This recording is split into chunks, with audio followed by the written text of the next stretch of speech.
Nos acompaña Iván Díez Sainz, que es Partner and Business Development Director de Lombia Capital. Iván, muy buenas tardes. Hola, buenas tardes. Bueno, Iván, cuéntanos, ¿cómo veis desde Lombia Capital todo este debate, ¿no?, de la inversión sostenible? ¿Cuál es vuestra postura? ¿Cómo veis el actual contexto de mercado? Pues mira, nosotros tenemos una cosa muy clara. El COVID-19 ha sido el mayor impacto que hemos tenido en nuestras vidas en la historia reciente. Y lo que nos hemos dado cuenta es que el COVID-19 ha puesto de manifiesto que los criterios ESG pues son ahora más importantes que nunca. Yo creo que hemos visto cómo en 2020 aquellas compañías que tenían modelos de negocio con una mentalidad más sostenible han sido capaces de digerir mejor los shocks. Entonces, si hay una temática que ha emergido tras la pandemia y que estará aquí por el resto de los años, esa es la sostenibilidad.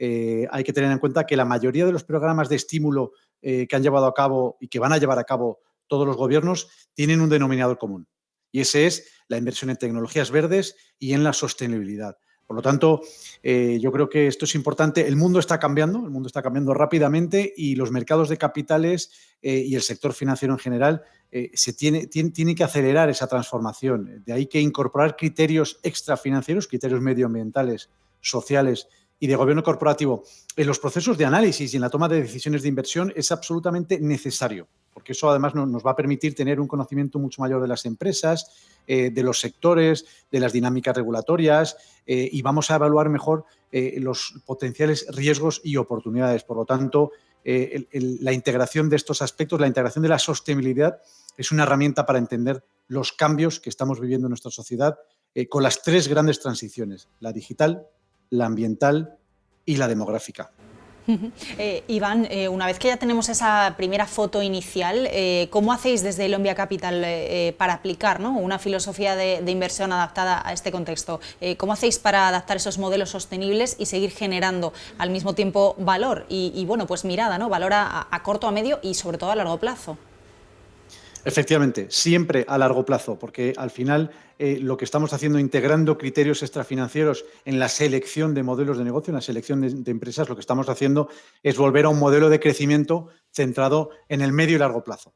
¿Vale? Yo creo que eso es muy, muy importante. Nosotros somos una gestora especializada en pequeñas y medianas capitalizaciones en Europa. Y aquí los datos proporcionados por las agencias de calificación extrafinanciera pues no son ni exhaustivos ni están estandarizados en el universo de pequeñas y medianas compañías. De hecho, para determinadas compañías pues, o sectores, pues estos datos son de una calidad limitada o incluso pues, a veces poco discriminatorios. Entonces, ¿qué es lo que hacemos nosotros? Pues hemos desarrollado una integración extrafinanciera propia. Al final, lo que buscamos, y eso es muy importante para nosotros, es en nuestro proceso de selección, es analizar cuál es la función de utilidad social y el impacto directo que los productos o los servicios de una compañía tienen tanto en la sociedad como en el medio ambiente. Somos muy conscientes del papel que juegan las empresas en los planos medioambiental y en el plano social y, por lo tanto, vamos a seleccionar aquellas empresas que tengan estrategias de crecimiento sostenibles, estrategias de crecimiento duraderas, que es un aspecto inherente, como hablaba antes, a nuestra visión de inversión de largo plazo. Y por el tipo de empresas que vamos a seleccionar, por el tipo de modelos de negocio que vamos a seleccionar, teniendo en cuenta el impacto que tienen tanto en la sociedad como en el medio ambiente, pues vamos a invertir en compañías que, bueno, pues que responden a los retos abordados por los objetivos de desarrollo sostenibles. Eso es muy importante. Al final nosotros lo que queremos es ver que el impacto, queremos crear un círculo virtuoso. Al final queremos que las empresas en las que invertimos tengan un impacto positivo tanto en la sociedad como en el medio ambiente y que integren estos aspectos extrafinancieros en su modelo de negocio, en su actividad comercial, en la relación con sus stakeholders. Y es así como lo hacemos, pasando mucho tiempo con los equipos directivos de las compañías para entender bien cuál es su modelo de negocio y cuál es su impacto. Porque si el impacto es negativo, tanto para la sociedad como para el medio ambiente, las excluiremos de facto. Esas compañías. Al final, lo primordial es que tengan un impacto positivo y luego cómo integran esos aspectos extrafinancieros en su modelo de negocio.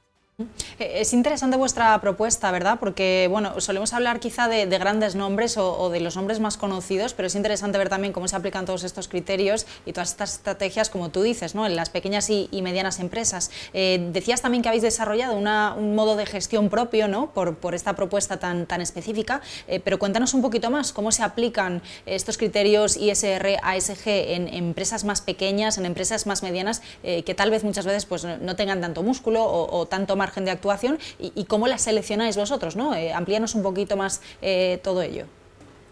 Bueno, pues al final lo que hacemos es, como te decía anteriormente, es pasar mucho tiempo con las compañías. Yo creo que eso es algo capital, pasar mucho tiempo con los equipos directivos de las compañías, la proximidad a la dirección de las compañías, al final es la piedra angular que nosotros tenemos en nuestro proceso de validación de los modelos de negocio. Es cierto, como bien comentabas, que al final, bueno, pues las calificaciones extrafinancieras que obtenemos pues están más sesgadas hacia la gran capitalización, hacia las large caps, porque las empresas más grandes pues disponen de más recursos para dedicarlos a medir y divulgar por los aspectos ESG.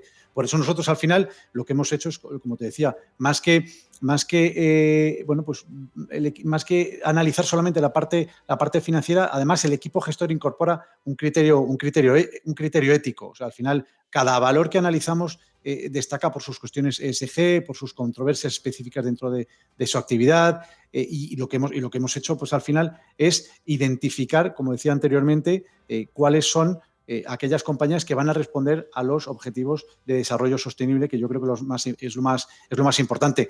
Además, por la tipología de empresas en las que nosotros invertimos, que son empresas con modelos de negocio que están muy relacionados en segmentos como la digitalización, la innovación, la tecnología médica, pues que sobre todo pues la pandemia ha acelerado la inversión en la digitalización. Bueno, pues esto además son factores clave para la sostenibilidad.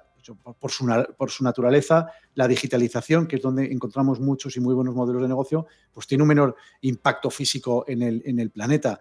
Y entonces nosotros pensamos que para acceder a los más puros proveedores de soluciones a los problemas de nuestro planeta, pues la inversión de impacto a través de la renta variable de pequeñas y medianas compañías pues es importante, ofrece bueno, pues para nosotros potencial de rentabilidad adicional. Por lo tanto, es muy importante entender bien, porque es cierto que el impacto social es más intangible que el impacto medioambiental. El impacto medioambiental lo podemos cuantificar sin ningún problema con proveedores externos que se encargan de ello, de calcular la huella de carbono y la huella ambiental.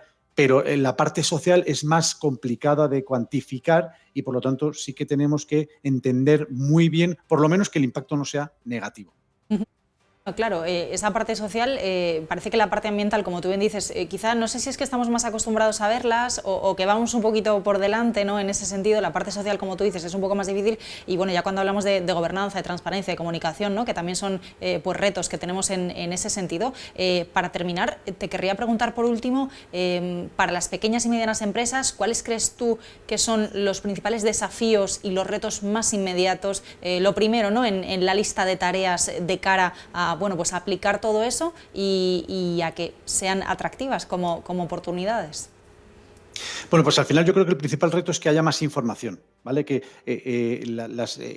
tenemos menos información de las pequeñas y medianas compañías en general, no solamente de los aspectos extrafinancieros, sino también de los aspectos financieros.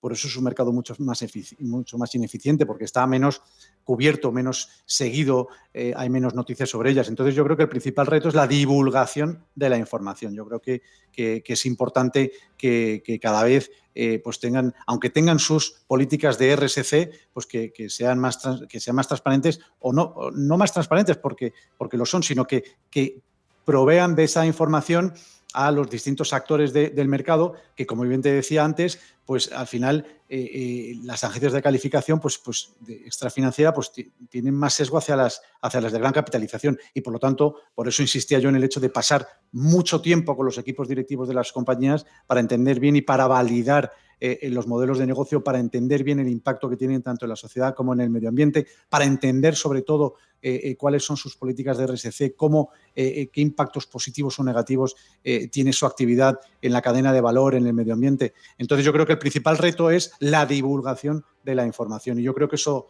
llegará, porque al final todos los inversores, a través del engagement, lo estamos, entre comillas, obligando a las compañías a que lo lleven a cabo.